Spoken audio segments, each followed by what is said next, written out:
Ladies and gentlemen, welcome. It's episode number 31 of Material Issues.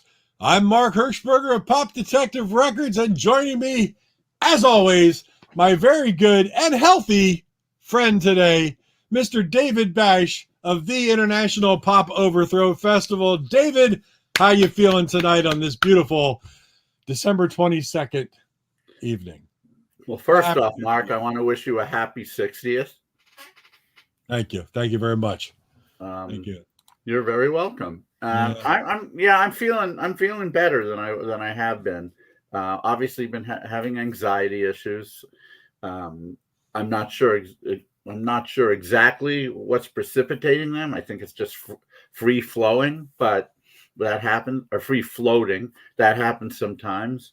And it's manifested as chest pain. So yesterday I was concerned. I went to my cardiologist and did a bunch of tests, and it turned out to not be a heart attack, fortunately. So everything, good news. As far as they can tell, everything with my heart is as it normally is. So that was very good news.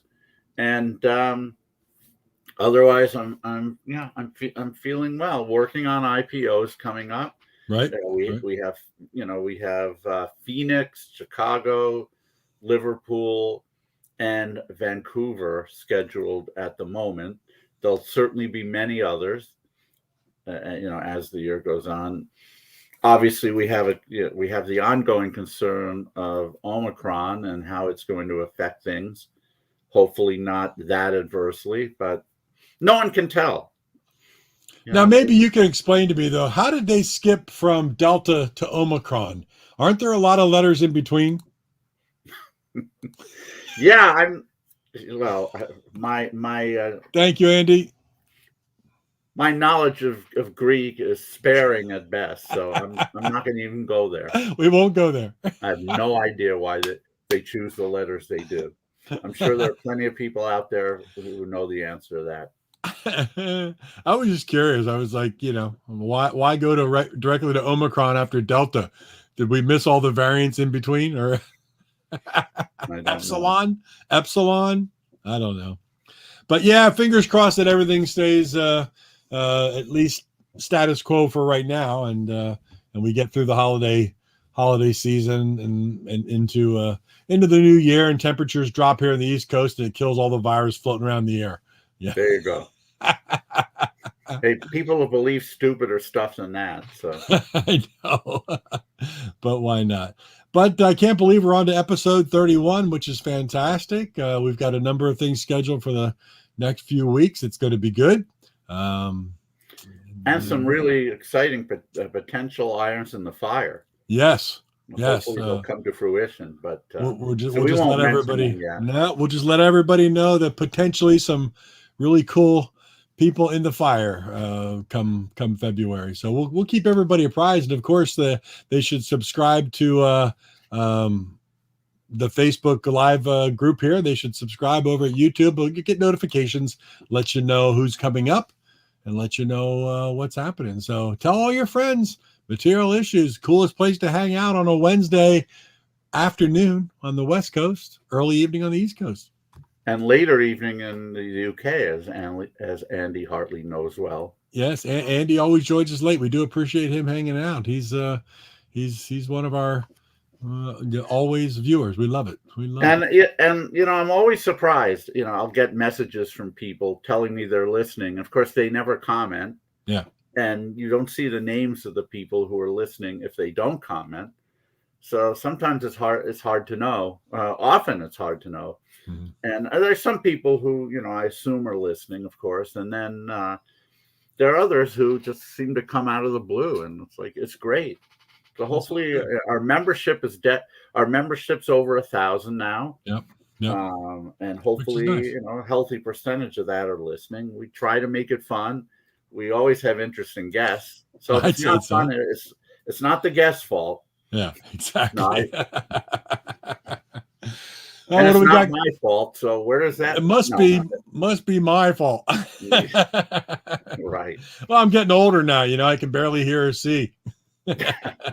Now you're a spring chicken at 60. I'm 63 and I falling know. apart. It is what it is. That's We'll all right. we'll all make it to the end, you know. That by definition we will. Yeah. What do we got going on tonight, my friend? This is a great show, huh? This is Well, this one. is fun. It's always nice to have a good friend and one that's as accomplished as this gentleman is. And I know he's one of your best friends in the world. Yep, Which is great. I love him. I love him. He and his family. Yes, obviously very accomplished musician. One of the main men, one of the founding members, chief songwriter of the legendary power pop band Blue Ash. Also was a member of Stiv Bators band for a while. And most recently, the Deadbeat Poets on Pop Detective Records. He's also an author of Circumstantial Evidence, a book about his rock and roll life, or at least certain aspects of it. And so he'll be talking about that and more. And we're honored to have him here. So without further ado, would you please give a huge Material Issues welcome to Mr. Frank Secich. And there he is. Hey, how you guys doing? Outstanding, Mr. Secich. How are you tonight? Good. Happy birthday, Mark. Thank you so much. I appreciate it. Yeah, another trip around the another trip around the sun, I guess. When we're still here, and I'm happy to have you here on my birthday, Frank. I had told David a while ago that my birthday will happen on the Material Issues the 22nd, and I said, yeah, I'd really like to have somebody that means something to me on my birthday, and I'm glad you could show up tonight and join us. So this makes for a wonderful 60th birthday, and thank you so much, my friend, and thanks to Lisa. I love both you guys. I owe you a lot. Frank, before we get into the music aspect of your career, there's one thing I have to know, and I think all the viewers out there need to know. How is the groupie scene back in the day with Blue Ash? And who in the band was the best chick magnet? Other than you, and other than the other married guys, because we know married guys don't avail themselves. No, Jim was always the chick magnet, and David, the drummer, was. Cupid always got the musicians because he was such an accomplished guitar player. So he always got the the air clapping kind of guys that idolized them, that were fans of that. I always got every psycho nutcase between New York and Seattle as my fans. Makes for good stories, though. Yeah. Oh, yeah. Definitely. It's funny. We won't press you for any sordid details. But was Blue Ash named after this town in Ohio? Yeah, it's right outside of Cincinnati. When Jim and I we had finished 11th grade in high school, and we decided we were going to form Blue Ash, and we took a trip to Nashville, and all the way down, we were trying to think of names for the band. We were going to hang out in Nashville for a week, get ideas, and we're driving, we're coming up with all these goofy names and everything, and nobody liked it. And I said, that's it. I said, the next sign we see, we're just going to call the band that. And Jim goes, Blue Ash. And I go, that's the name of the band. Wow. So that's like the Bay City Rollers. Suburb. Yeah. It is a suburb of Cincinnati, and that's how we got it on our trip to Nashville. We could very easily have been called Ganadahooten. I'm glad. Would you have stuck with it if that happened? What that? Yeah. No, you were determined. Okay. Oh yeah. Well, that's awesome. Frank, what we like to talk about, we've kind of learned over 31 episodes or 30 episodes now, is let's find out what you're doing right now. And then we'll kind of go back into some history and things. So, right now, I know you've told me you are doing some Blue Ash recording. What's happening with new Blue Ash tunes? 2.5 years now. Jim Kenzer and I, plus the Deadbeat Poets, backing it. And we have 8 songs done already. I think I've sent you some of them, Mark. I think it's some of the best work we've ever done. And Jim and I have written a few. And we're going to go back in the studio and finish it off after the first of the year. I have about 3 or 4 new ones, but then we got a great big surprise last week. I got an email from Peppermint Productions, where we used to do all of our recording and demos, and they found 7 more songs. And 3 or 4 of them are the best songs Blue Ash have ever written. And when I listened to them, I knew the one was always one of my favorites, and we'd lost the recording. It's called It's All in Your Mind, and another one called The Late Night Flight, that are so poppy and catchy. It's unbelievable. I almost cried when they pulled these tapes up. So we're going to redo a couple of those too. And one Jim wrote called For No One Else. It's a ballad. I mean, you could put this song on Rubber Soul and nobody would know the difference, you know? Whoa. That's how good it is. I mean, I love finding stuff. You know how when we found all the stuff that we put on the Not Lame recording, it was fantastic. But this just really made my Christmas. So I can't wait to tackle these in the studio. Besides all that stuff that was found at Peppermint that went on the big Not Lame release, so this as you explained to me a little bit ago, was just a phone call from Peppermint saying, "Hey, I got another tape. Here's more stuff," and you were just like, "Whoa." Yeah, right? And I've been looking for these songs for almost 50 years now. So wow, it's amazing, and they're way better than I thought they were. You know, so well, I'm just grateful. It'll be a nice legacy of the band, especially since we haven't had an album out in 44 years or something. It'll be a nice thing in our old age. I just turned 70, and you turned 60. So it'll be a nice thing. And Jim and I are really up on it. We're having so much fun in the studio. And a lot of the songs are about coming of age when we grew up in Western Pennsylvania here. One's called Cousin Dickie's Shirt that I think I sent you. And it's about this shirt that Jim had when we were in 9th grade. His cousin sent him this mod shirt. And it had white French cuffs, and it was pink with the tab collar, and all the jocks started picking on him, wanted to fight. And he said, "You remember that shirt?" And I said, "Yeah, we ought to write a song about it." So we wrote this song, and it just was a great Pete Townsend kind of thing. So it's hilarious, and I can't wait to put this stuff out. So a lot of the stuff will be reaching back into the our youth and everything growing up there. And Jim used to have a little psychedelic place in his basement called it was called the Flower Palace or the Blacklight Room. So we wrote a song called The Blacklight Room about it, and that's going to be the album closer. And it's really a Strawberry Fields kind of thing, which is kind of cool too. But we're just having so much fun with it. Of course, the Deadbeat Poets are just wonderful to record with too. So well, what a lot of people, I mean, people may be familiar with Blue Ash, but if they really don't know the big background, you guys recorded a ton of stuff. You have a lot of music. You've written a lot. You've done a lot of demos. That's where all that stuff from Peppermint came. And I mean, the sheer amount of really good songs is amazing.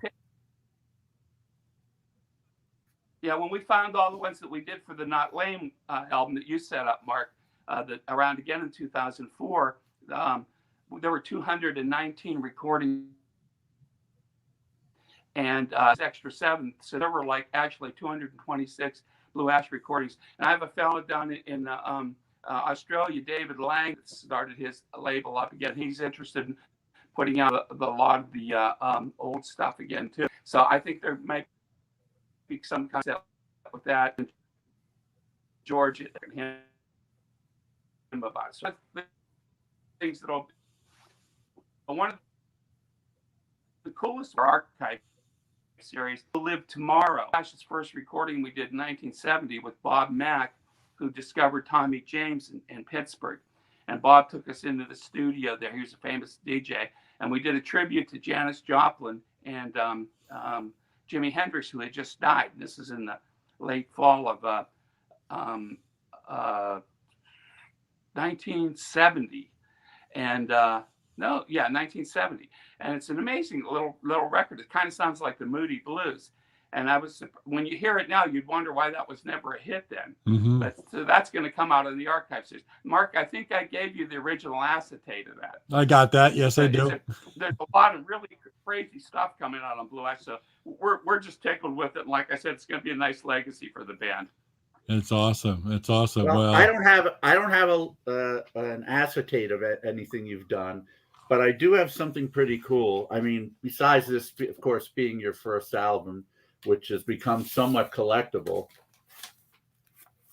I've got a white label. Oh yeah, how cool! Yeah. Oh, nice. Nice. With of course the they used to use better vinyl on the promos back then than what they sold. They'd use rehashed vinyl, but on the promos they always used the better grade vinyl, so it would sound good on the radio. Yeah. Oh, that's totally true. I grew up in New York, and you know, white label promos were not that hard to find there, and it's very true. You never found one that was warped. And they always sounded better. Yeah. You never had a skip. You never had anything. Always.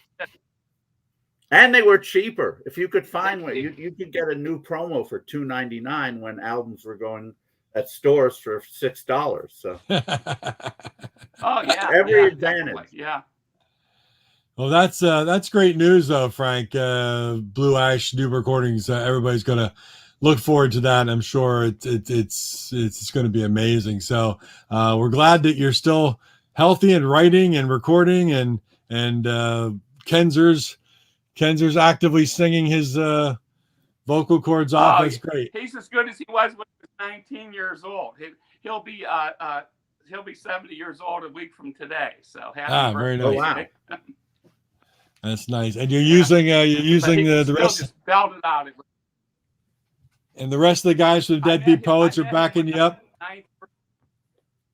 Oh yeah, and they just sound better than ever. So we're just having a blast with it. Excellent. Well, that's what it's all about. But yeah. Well, so how did you guys, and Mark will attest to this because we've been saying it every week.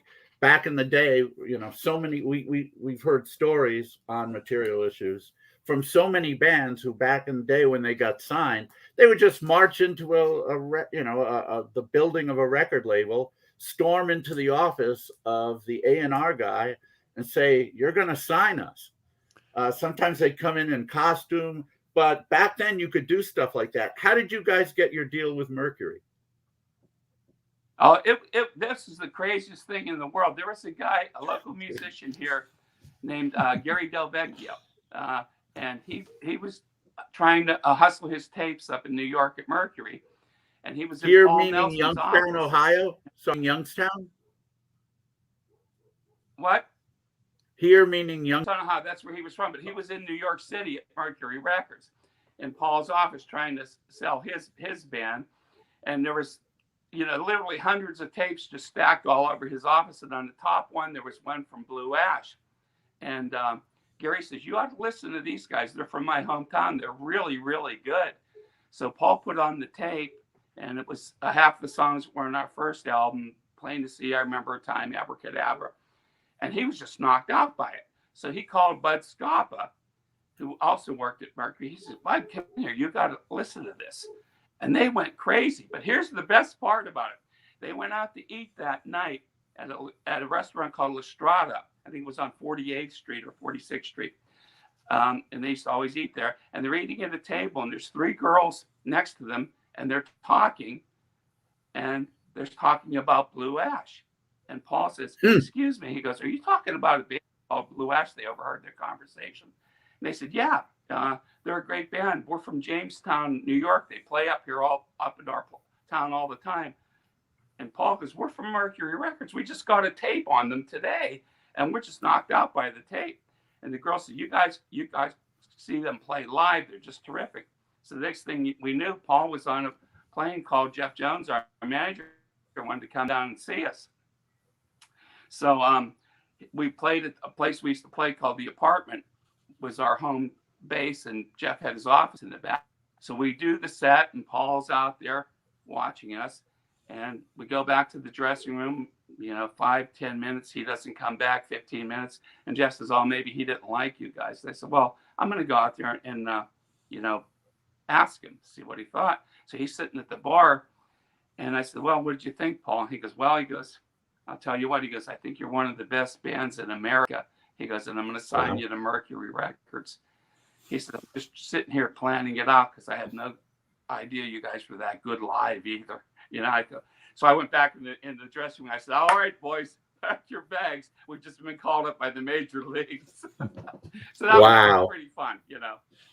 But see, there you have it, David. That's another story where it's like, here's a tape. Oh, let's fly down and see these guys and sign them. We always laugh, Frank, because today you couldn't even get anywhere near the front door of a major label in a building in New York with a tape. They'd laugh you right off the street. But back in the day, you could show up. Funny. Yeah. The funny thing is, Mark, that we had 4 labels. We did our demos at Peppermint the summer of '72, and we sent them out. We had 4 labels that wanted to sign us. Got a hold of us, Polydor, MGM, and Metro Media, I think, that had Bobby Sherman and some other people. You know? Remember that label? And they all signed us, but we liked Mercury because Rod's on there and the Blues Magoos were on Mercury. So, you know, we wanted to be on Mercury, so it was cool.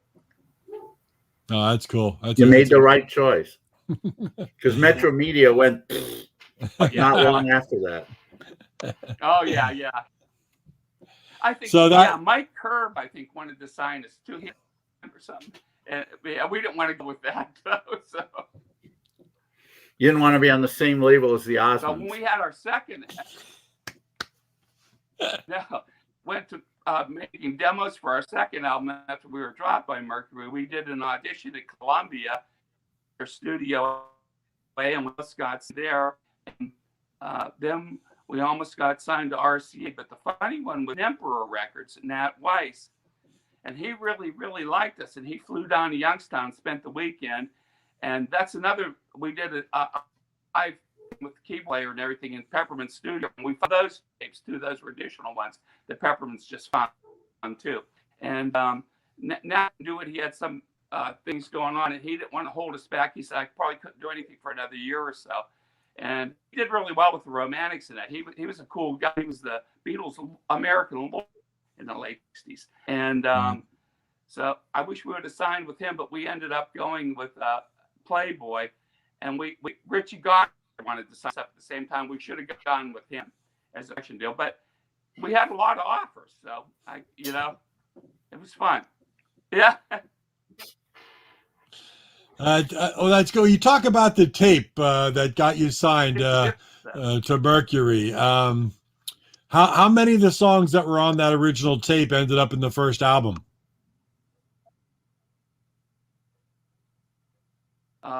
Abracadabra, Have You Seen Her?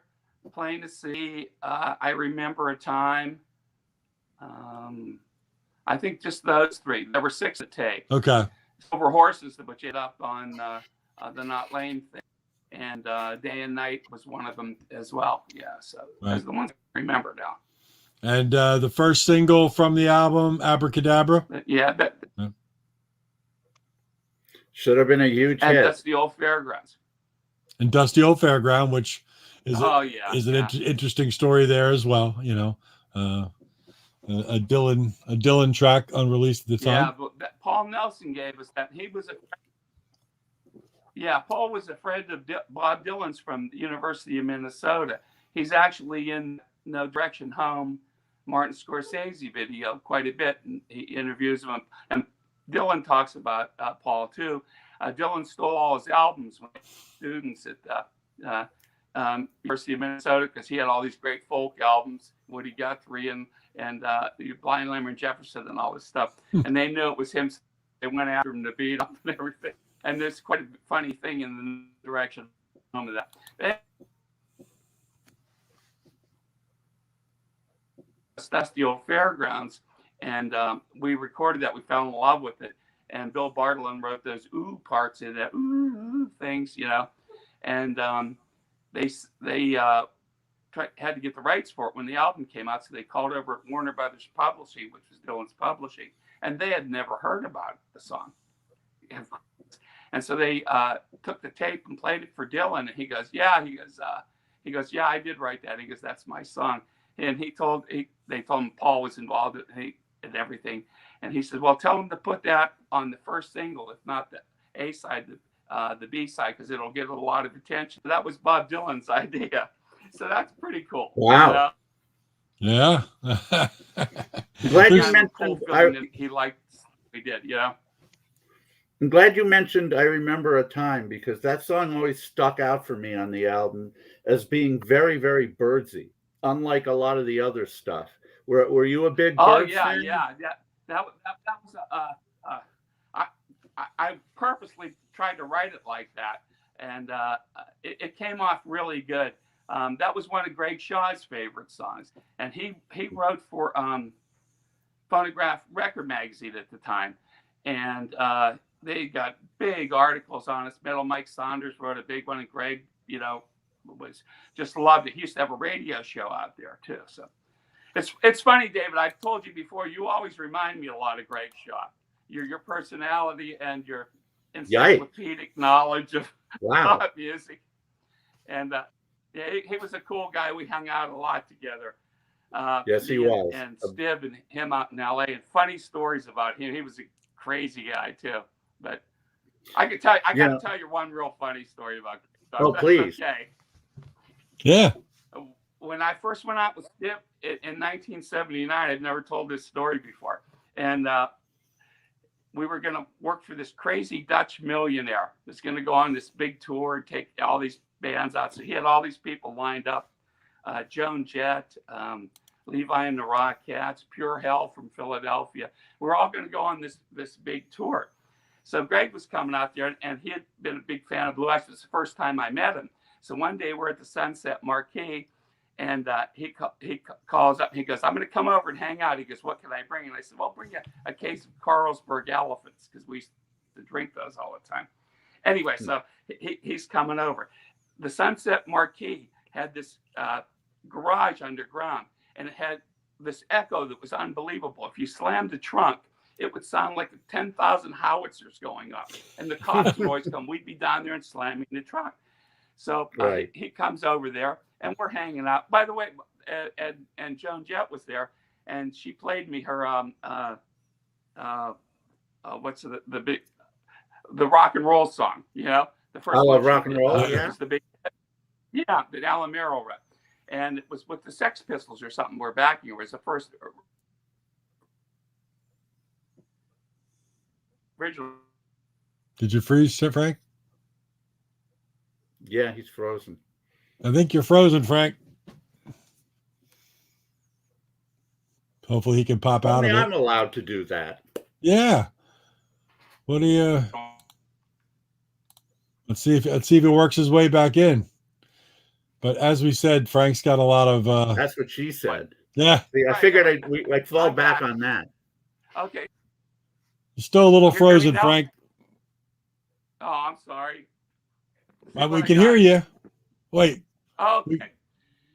Anyway, Greg goes to drive home, so we follow him out to the garage, and we had told him about slamming the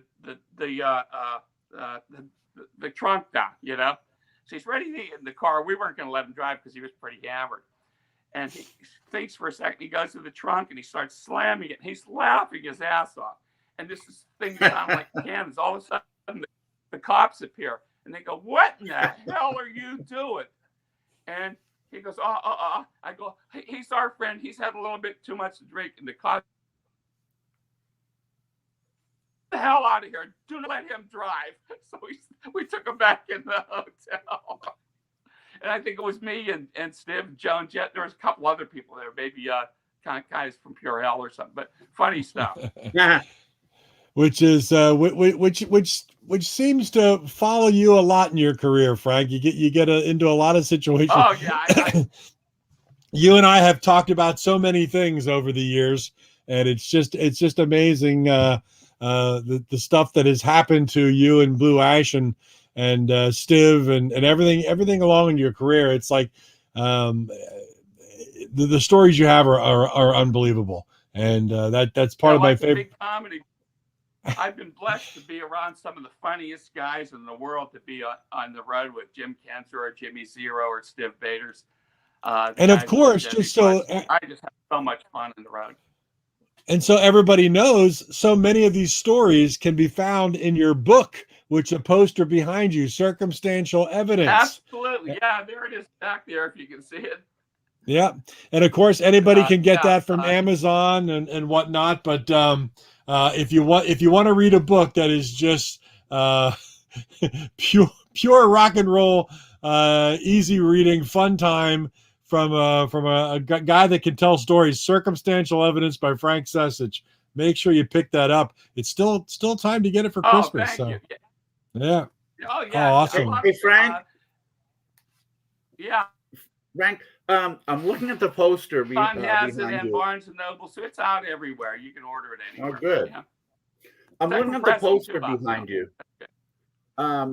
On the poster behind you, the one with where you're on the bill with Glass Harp, Phil Keaggy's band. Yeah. Yeah. There's also a band listed underneath called the Stiv Bator Band. Would that happen to be Stiv Bator? That was Stiv. That's his real name? His real name is Stiv Bator, and we used to always have him open up for us. We were always friends since we were teenagers. So he had different pickup bands and stuff. We'd always have him open shows. That was a cool show. That was at Steelworkers Hall, and had held like 1,000. We packed the place. Glass Harp got signed that night to Decca. The guys were there. Wow. And we did all of Tommy. Segued all the songs. It took us a month every day of practicing to do it. It was Jeff Jones's, our manager's idea, and we just nailed it. It was so good. People still talk about it to this day. And we did all the songs perfectly because we were well suited for it, the way our instruments were set up and everything.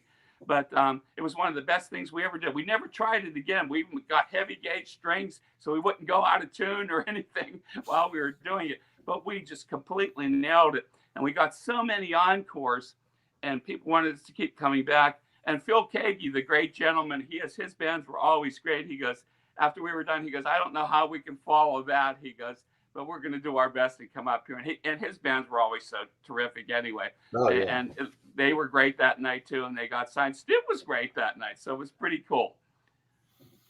And that now, was Frank, August 25th, 1970? Yeah. Wow. Now, with Blue Ash, you guys toured a lot. You were playing all the time. I mean, for years, you guys played 5 to 300 days a year. Holy crap! Yeah. Now, here's what amazes me, though. There's very little Pittsburgh and Cleveland.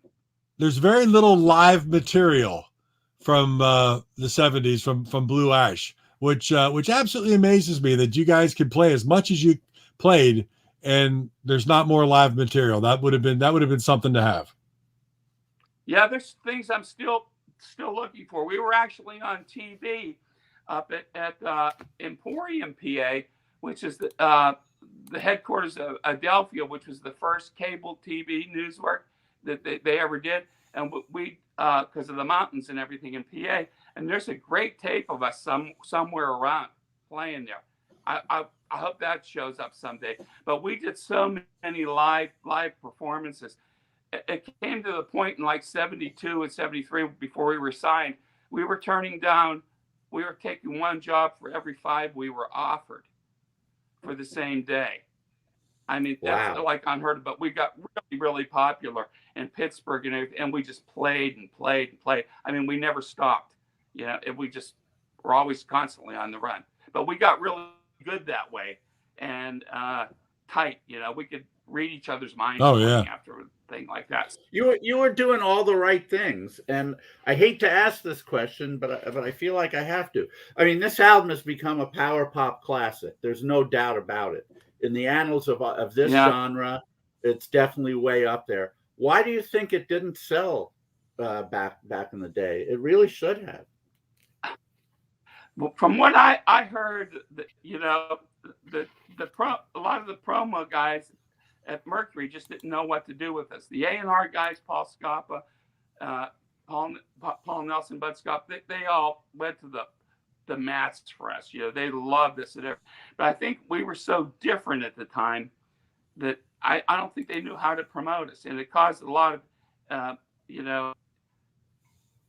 bad feelings in the companies between different departments and that, because I know Paul went to great lengths to try to keep us, and there's a great book about him, but by Kevin Avery, Paul's life, and it details a lot of the ways he fought for Blue Ash and everything. So I never regretted being on Mercury, though. I mean, we ended up selling about, I think, 9,000 albums.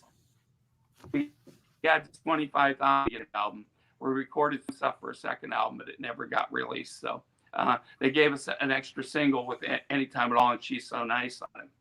But that was it. Then they finally had dropped us. Yeah. At that time, it was cut and dry with the accounting. Sell a ton of albums yet. Yeah. And correct me if I'm wrong. Thing and like 50 out of that, and then they went out of business. Yeah. And Epic wanted to pick us up because they were distributed through CBS, but our producer didn't, wanted to try to go somewhere else with it and everything. And then the band just kind of fell apart, and I started playing with Stiv. Now, correct me if I'm wrong, Frank, Right but Anytime at All, wasn't that on Raider Record on American Bandstand? Yes, yeah, that's great. We were on tour, and we were playing a place called The Joint in the Woods in New Jersey.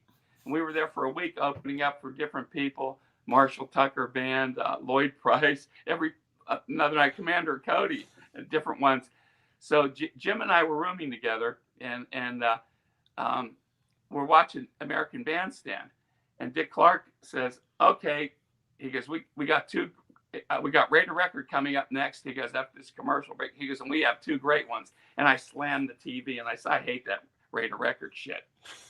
And all of a sudden, our mothers and everybody else is calling, "You guys were on American Bandstand today, and you got a 95 or something like that." Whoa. Against Martha and the Vandellas or something. I can't remember who it was. And they really liked your record. It sounded great. And people were coming to the job that night. And me, like, the smart ass, I kicked the TV off. and the sad part about it is... tried to get a copy of that one time, Mark. We couldn't find it. Well, you can't get it. I contacted Dick Clark Productions, and there's a period of about 6 years where every single tape of the American Bandstand show has been trashed, erased, gone. It doesn't even exist. God, so I hate that. Oh my God! You can go online. Clark even tried to help us. Yeah. There's a guy now you can go online and you can see. You can see everybody who was on Raider Record. There's a website that lists it all, and there's Blue Ash Anytime at All. But you cannot get the episode unless somebody mistakenly just kind of recorded it on an old Betamax or something. And I've yet to find a copy of that, which I'm always. You talk to the staff. You talk to the staff of these shows, and you ask, "Why did that happen?" They say, "Well, we just ran out of room to store this stuff." I'm thinking, are you freaking kidding me? You know how much room there is wherever you are?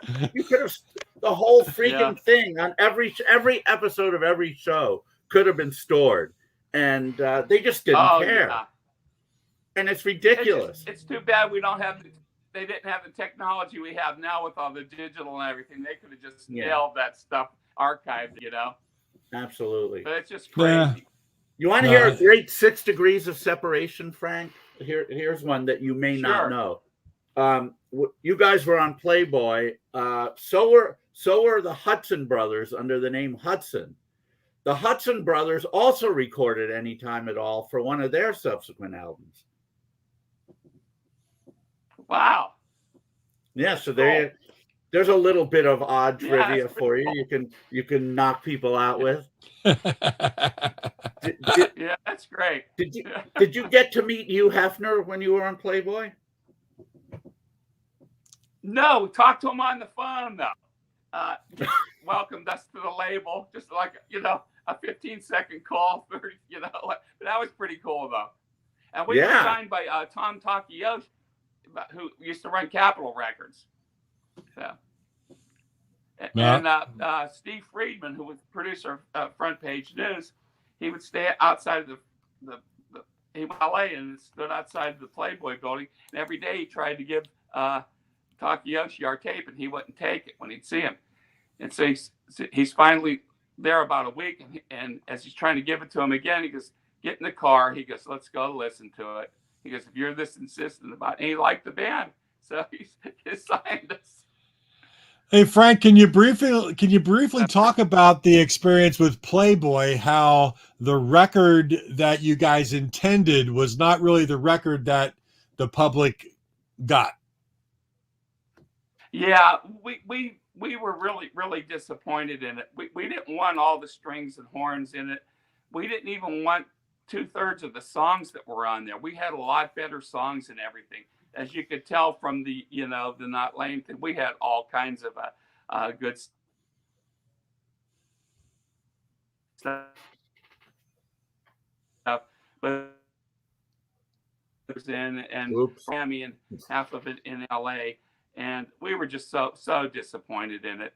And even before the record came out, the funny thing was, and we lost him again. I think you froze again, Franco. Oh, sorry about that. But yeah, it got a lot of airplay, and we really didn't want to tour with that record. And in a way, I'm kind of glad Playboy went out of business when it did with that. I didn't want to do that. What I really wanted to do was more stuff the way we did it before, and with Stiv and everything, I had that chance. And Greg Shaw gave me that chance, which I could never repay him for all he did for me. He was a great guy. Do you have tapes? Work with him. Do you have tapes of the album? Do you have tapes of the album as you wanted it to come out? No, not at all. Actually, I have tapes that were much worse than when the album came out. I just saw a bootleg on the internet the other day, and somebody put the front page thing on news on YouTube, but they used a lot of the same songs that were recorded from Not Lame, and it sounds kind of cool. Sequel like that, like The Boy Won't Listen and things. It sounds way better, because those demo tapes that we made at Peppermint were way better than what we did in Criteria, or I can't remember the one that was out in LA. It was a real big studio. Fleetwood Mac were recording there when we recorded in one of the studios. They were doing their Tusk album. Listening to the Not Lame demos and things, as you know, I'm a big fan of the track "Look at You Now," and the demo version, much less strings and things, is absolute gold. But that's always been one of my favorite songs for whatever. I love that too. I love John Grazier playing the piano on that, and that's really cool. And that's just a little live demo. We would just go in and do those things live, just for copyright reasons and to hear how they sounded. And that thing held up really good. Look, it's a great song, Yep, I love it. And it really was popular on the radio all over Pennsylvania, all over the South. I mean, Texas had hit #1 in like 12 markets there. Wow. It was unbelievable. We only had a singles deal with Playboy. That's what got us the album deal, because that single just took off everywhere. Mm-hmm. Yeah. Well, "You Are All I Need" is a very special song to me, I have to say. It reminds me so much of the 60s soft pop that I love. Bit of a departure for you. I wrote it for my wife, Lisa, for our wedding. And Jim and Brian Wingrove was our piano player, played at our wedding. I wrote that for her, so. Nice. It's one of my favorites. And I keep telling her all the time, she's probably one of the only women that have ever had a song written about her for her wedding. That's true, Andy. It's great stuff. Yep. Yeah, indeed. Well, you moved on from Blue Ash. After Blue Ash kind of dissolved with the Playboy thing and touring, you went back with your childhood friend Stiv Bator and got involved with a little album called Disconnected that I think some people might have heard of, especially Billy Joe Armstrong. Green Day were covering something not too long ago. Yeah, not that way anymore. Yeah, he did that last December. No Fun Mondays. That was released all over the world. Some going to get some nice royalty checks from that. Already got a few of them, so that's kind of cool. I was real touched by that. Yeah, but Steve and I, he called me up, and the Dead Boys were breaking up. He wanted to do some something different, pop stuff, and he wanted to cover "It's Cold Outside," the Choir's old song. And so we went in Cleveland and did that with Jimmy Zero and Johnny Blitz from the Dead Boys. And Stiv had a girlfriend, Cynthia Ross from the B-Girls, and they went out to L.A., and she was signed to Bomp, and he played the stuff for Greg, and Greg went crazy over it. And he said, "I bet you don't know who's on these demos with me." And Greg goes, "That's Frank Secich." He goes, "I can tell his voice anywhere." So he knew it wasn't. So he wanted to sign us, and we ended up signing with him, did a couple singles. It's Cold Outside, Not That Way Anymore, and then did the Disconnected album, which is a crazy album. I still get more email and stuff like that every day on that album from all over the world. People love that album. And it was released everywhere, Japan and Scandinavia, France, Germany.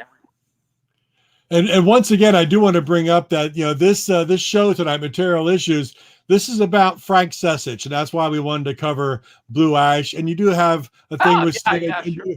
and you do have a lot of Stiv stories. We could go on for 5 hours just on Stiv stories, but a lot of that is going to come up, is going to be in circumstantial evidence. So again, if people want to buy that wonderful book and hear some of the craziest things that Stiv did, it still blows my mind. The getting on top of the roof of a car and going car surfing is one of the craziest things I've ever heard. But we wanted to make sure. Go ahead. Greg Kostelich from Get Hip told me the other day that my book was the best-selling book in the history of Get Hip distribution, which is kind of cool because that's a huge distributor. Yeah. So I always thought that was, and he still sells them constantly down there. So that's pretty cool. And now, when you were writing for the Disconnected album and the things you wrote, were you writing with Stiv, or did you bring in the song ideas? How was that? How did that process go? We did it different ways. Like the song "I Want to Forget You," Just the Way You Are. That he had the song title for that. So that's a great title. So I wrote the music and the melody, and then he wrote most of the lyrics for it. But things like "A Million Miles Away," that was my song. But a lot of times the last year was the first one we wrote together. And we wrote that at my apartment here in Sharon, PA. He used to always come at this time of year, holidays, he'd always be home. And we'd always get together, Thanksgiving and Christmas time. And he had Cynthia Ross with him too. And Lisa and I lived on an apartment on the west side of Sharon. But we would do it in different ways. Not That Way Anymore was basically my song, but he would contribute some things, and then other things he would write music. He was pretty good when he wasn't lazy, Well, that was going to be my question. When you're writing with someone like Stiv Bader, because he's got his public persona, which everybody can look at and go, "Oh my God, it's got to be frustrating as hell to try to sit down and write with someone like that." But when it was just the two of you together, was he a very serious writer? Was he very? He was. He was actually a good singer too. I mean, he could nail stuff like Tony Bennett and that, and you wouldn't believe it. But he would never ever let anybody see that. But he could actually sing that stuff. It was funny in that way. But he was a talented guy. He could play guitar good enough to write songs. So he would come up with some decent ideas. When I wrote, basically it was Not That Way Anymore. He was out running around in LA when we were out there, and we had gone to see 2020, and I really liked that band. And I thought, well, I'm gonna write a song, see if they'll do it. And I showed it to Stiv. I said, I'm gonna give it to those guys. I like those kids. Maybe they'll do this. He goes, we're not giving them that song. He goes, no way. He goes, we're gonna record that ourselves. I thought, good move. He goes, that's too good. He goes, we're not giving that one away. So, well, it's something that I always wanted to ask you about, because I know how good you are as a songwriter, and I know we've sat down at your house and my house and picked up guitars and the places you go with it, and you know what the hell you're doing. You're a pro. You really are. But I'm always curious when the Disconnected, when you were writing with Stiv, whether you just sat there going, Jesus Christ, this guy's driving me out of my mind. Would you settle down, Stiv? But the public persona and the private persona were probably very different things. Yeah. Well, what's funny is there was a song on Disconnected called Ready Anytime. And I wrote the music to that, and I had the title, and I had all the melody, and I had to go back to Ohio or something like that, and I couldn't be there for the end of the recording. So I told Stiv, and it was like I had some lyrics in there. It was like the perfect cheap trick pop song, you know. I said, Stiv, just do that, and you know, get some decent lyrics in it. I said, that song's really catchy. So when they sent me a tape, he and Greg, and they started, you know, camping it up and doing all that stuff. I said, I'm going to kill you, Stiv, for doing that. And Greg got on the phone because I think it's like genius. I said, Greg, if I could come through the phone right now, I'd strangle you. But I've grown to like what he did with it after that. But that was the one thing that was funny, because I just left him with that perfect song. And it you know, but that was what he did. It doesn't matter. I pull those things out of my hat all the time. You know, those kind of things. I just like to write. I can write melodies. Like I still do it to this day. I'll just pick up the guitar and write stuff. It's funny. Speaking of which, let's move on to the Deadbeat Poets, since we have 10 minutes here. When did you form them? The Deadbeat Poets started in 2006, and I had quit when Stiv died, and another of my best friends shot himself the same week, and I quit the music business. I just left for 13 years.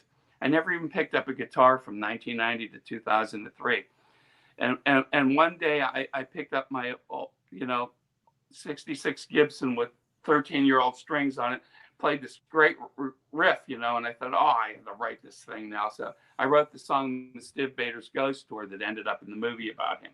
Anyway, I wrote that, and the songs just started pouring out of me.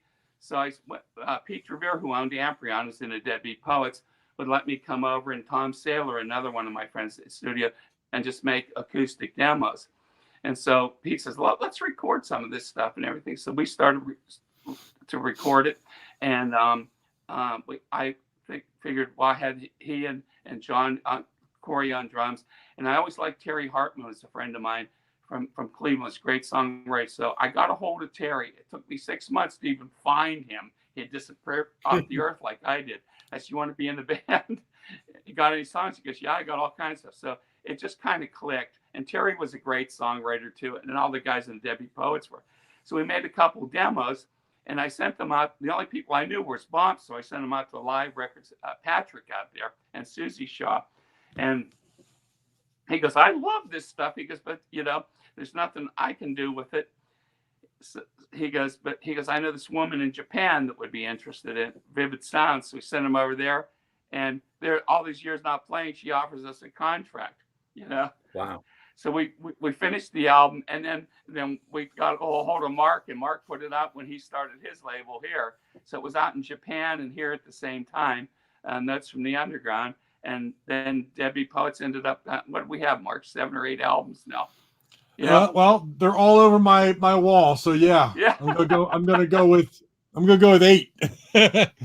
Could be, yeah. So that's and not long after. Mark pushed it. And Mark. Not long after the first album. Not long after the first album, not long after you guys got together, some crazy festival organizer invited you to go to Liverpool and play at the Cavern Club. I have no idea who that was, but he must have been nuts. That was you. Yeah, we had a blast up, and that was so much fun there. Actually, when we were playing, I didn't have my cell phone. Mark had his, and we played, and we got like a standing ovation encore at the IPO there. We played because Mark had one of our songs played at Anfield, yeah. Anfield football games. No, I don't like to mind no ship like beer. And so I went out on Matthew Street, and I called my wife, you know, and I said, Lisa, we just got an encore, you know, and a standing ovation in the Cavern. I said, I'm a bit overwhelmed. I said, I like choked up. I said, that was so cool, David. I can't even thank you enough for that experience. And it was fun going there 2 years ago again, too. And oh, by the way, I just, from my neck of the woods, Jay Bird and Haley B. Those kids are from right where I live here. I've gone to see him a couple of excellent act, and they played there and sounded fabulous. He's got a new album out now. Just came out this week. So yeah, he told me. I'm looking forward to it. Yeah, they're fabulous kids. Nice. Well, I want to thank you too. I want to thank you too for the Blue Ash. First of all, for 2003 at the show you guys did at the Khyber for IPO, and then of course in Youngstown, in your hometown, when you guys played IPO with the Infidels right after. What a night that was! Yeah, that was an amazing weekend too. Really good. We had so much fun doing. We played a lot for you, Toronto and Cleveland. Where else? Detroit, New York, yeah. New York, yeah. I got to come up and do Boston sometime. There you go. Yeah. Anytime, I like anytime at all, to quote you. Anytime at all. Yeah. I give it a 95. Yeah. You do it in Sweden too, don't you, David? We have been. We're trying to work that out again in 2022. Post COVID, a lot of changes. Yeah. But yeah, we're working on Stockholm. Even if I come over and do it acoustically again, I'll bring my son Jake with me, or Jim Kenzer or something. We'll come over and do stuff. Come out to Chicago. There you go. Yeah, Chicago, definitely. I've got an IPO coming up in Chicago. Let's talk. There you go. Okay. Frank loves to ride the rails. He's a train rider. He'll ride the train out to Chicago in no time. Right to Chicago. The train goes right to Chicago from Pittsburgh. I'm a train guy. Oh, wow. Okay. This one, I said, I'll jump on the train and come down. Yeah.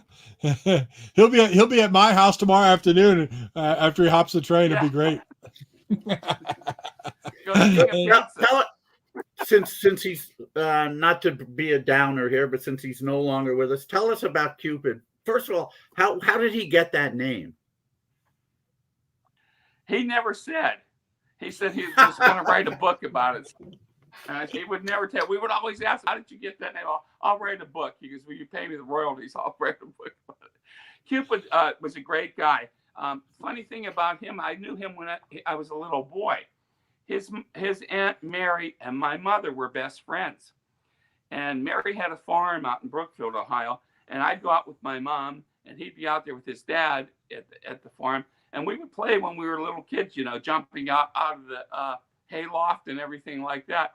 Who knew we would ever be songwriting partners in the future? So I knew him when I was a kid. And then as we became teenagers, I met up with him again. He was playing in different bands.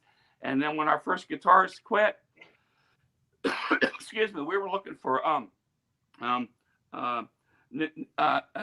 replacement. We tried 3 or 4 people out, and David Evans and Jim Kenzer and I are sitting in my parents' house, and my mom comes in and she goes, why don't you guys get Cupid in the band?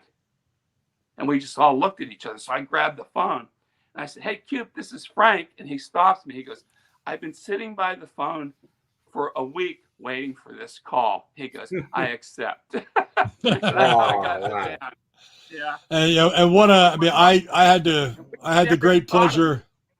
I had the great pleasure of meeting him when I came out and you guys opened up for who'd you open up for that I can't stand? Mountain and Vanilla Fudge. Vanilla Fudge. After you guys opened up and blew the doors out of the place, they wanted to pull the plug because you guys were doing too good. That always ticked me off. The crowd was going crazy. Big outdoor venue. And they're like, get them off the stage. But what an absolute people in too.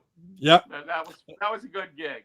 Yeah, and that's where I got to know Cupid, and God bless Cupid, God bless Terry Hartman. He died this last year as well. So great people that have come in and out of our lives, and we're grateful for them because the music wouldn't be there if it wasn't for those people, So and Frank, we're grateful for you, and we're thankful that you were on today with us. Thank you so much. Oh, thanks a lot. I can't thank you both of you enough. This is what got me pulled back into it here. I was retired from this. I was a businessman. I'm sorry, Frank. Pulled me back in. And I'm eternally grateful for you for that, Mark. Thank you. Thank you very much, my friend. Well, it's been an absolute pleasure getting to know you, your family. Lisa is just one of my favorites.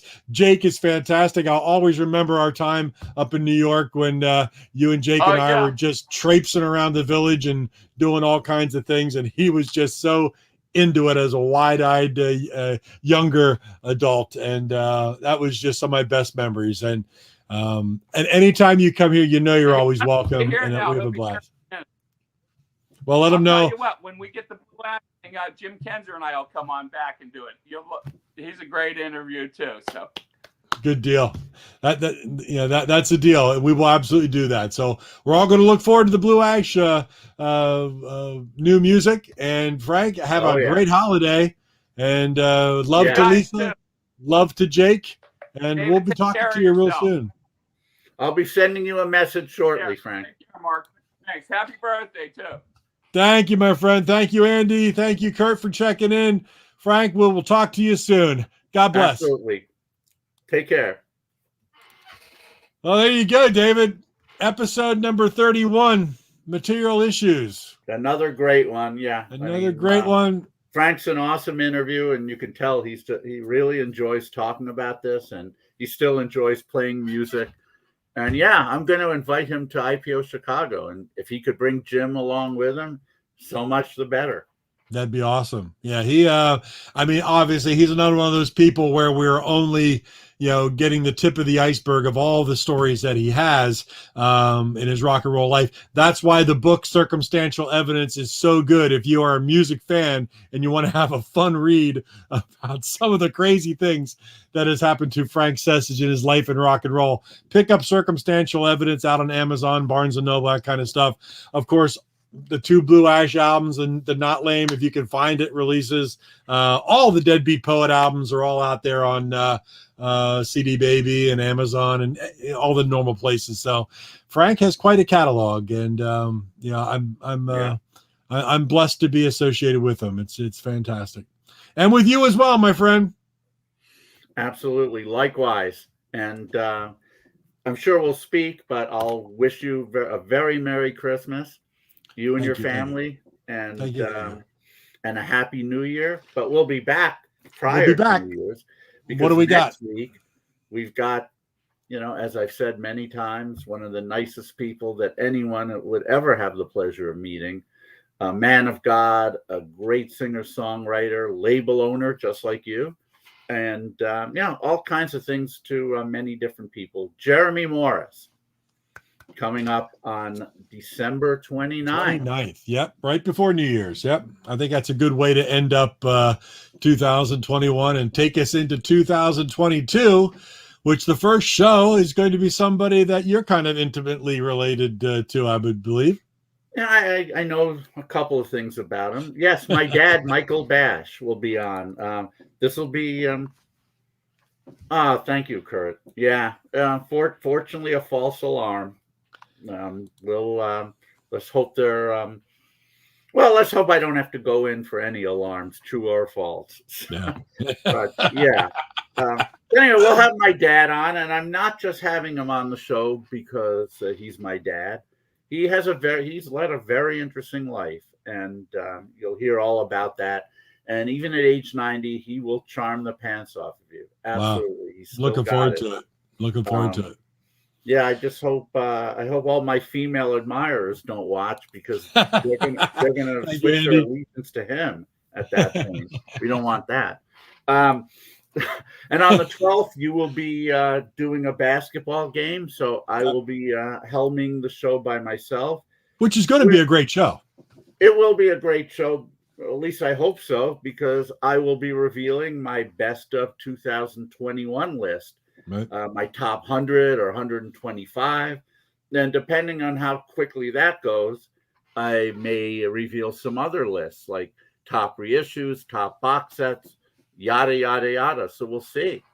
No, and then on the 19th of January, going good timing as they have a new album coming out, the first in a long time.